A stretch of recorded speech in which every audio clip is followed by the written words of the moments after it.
નમસ્કાર, આપ જોઈ રહ્યા છો જીએસટીવી અને સમાચારો સાથે હું મનોજ। મધ્યપ્રદેશ, રાજસ્થાન સહિત છત્તીસગઢમાં ઐતિહાસિક અને ભવ્ય જીત બાદ ભાજપના સિતારા સાતમા આસમાને છે। ભાજપ હાલ એક નવી રણનીતિ પર કામ કરી રહી છે। વિધાનસભા ચૂંટણીમાં ભવ્ય સફળતા બાદ ભાજપ રાજ્યસભા ચૂંટણીમાં પણ નવી રણનીતિ પર કામ કરી રહી છે। જુઓ રાજ્યસભા ચૂંટણીમાં ભાજપની નવી રણનીતિ અંગેનો આ વિશેષ અહેવાલ।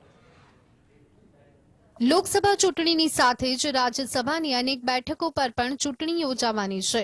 દેશભરમાં 56 રાજ્યસભા બેઠકો પર 2 મહિના પછી એટલે કે એપ્રિલ મહિનામાં ચૂંટણી યોજાશે। તમામ 56 રાજ્યસભા બેઠકો પર ઉમેદવારોને જાહેર કરવાની 15 ફેબ્રુઆરી અંતિમ તારીખ છે।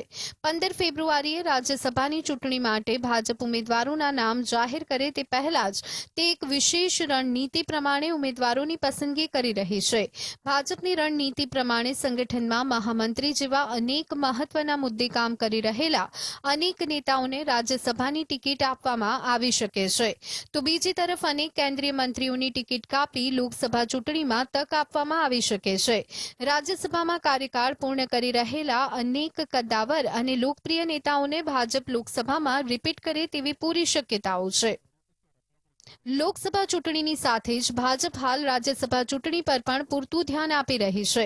તમને જણાવી દઈએ કે ચાલુ વર્ષના અંત સુધીમાં રાજ્યસભામાંથી કુલ 68 સાંસદો રિટાયર થવાના છે, જેમાંથી એપ્રિલમાં 56 બેઠકો પર ચૂંટણી યોજાશે। 56માંથી હાલ 29 બેઠકો પર ભાજપનો કબજો છે, જ્યારે 27 બેઠકો પર વિપક્ષ વિરાજમાન છે। હાલ ભાજપના 29 રાજ્યસભા સાંસદમાંથી 9 કેન્દ્રીય મંત્રી અને 4 નામિત સદસ્ય સહિત પાર્ટીના અધ્યક્ષ જેપી નડ્ડાનો પણ સમાવેશ થાય છે।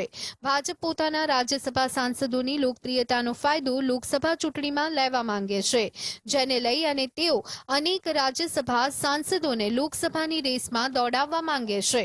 રાજ્યસભા સાંસદોની વાત કરવામાં આવે તો એસ જયશંકર, નિર્મલા સીતારમણ, અશ્વિની વૈષ્ણવ, જેપી નડ્ડા જેવા અનેક દિગ્ગજ નેતાઓને આ વખતે ભાજપ લોકસભા ચૂંટણીમાં ઉતારી શકે છે। લોકસભા અને રાજ્યસભામાં હાલ ભાજપ બહુમતીમાં છે, ત્યારે વાત કરવામાં આવે રાજ્યસભા બેઠકો અંગે તો ભાજપ પાસે હાલ રાજ્યસભામાં કુલ 115 બેઠકો છે અને ઇન્ડી ગઠબંધન પાસે માત્ર 93 બેઠકો છે। 31 બેઠકો ઇન્ડી ગઠબંધન સિવાયની પાર્ટીઓના હસ્તક છે અને 6 રાજ્યસભા બેઠકો હાલ ખાલી પડી છે। ભાજપ અને વડાપ્રધાન મોદી લોકસભા ચૂંટણીની સાથે જ રાજ્યસભા ચૂંટણી પર પણ વિશેષ ધ્યાન આપી રહ્યા છે।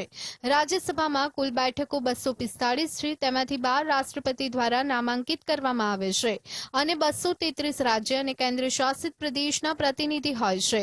રાજીનામું, મૃત્યુ અને અયોગ્યતાના કારણે ખાલી થતી જગ્યાઓ પેટા ચૂંટણી દ્વારા ભરવામાં આવે છે અને ચૂંટાયેલા લોકો તેમના પુરોગામીની બાકીની શરતો પૂરી કરે છે।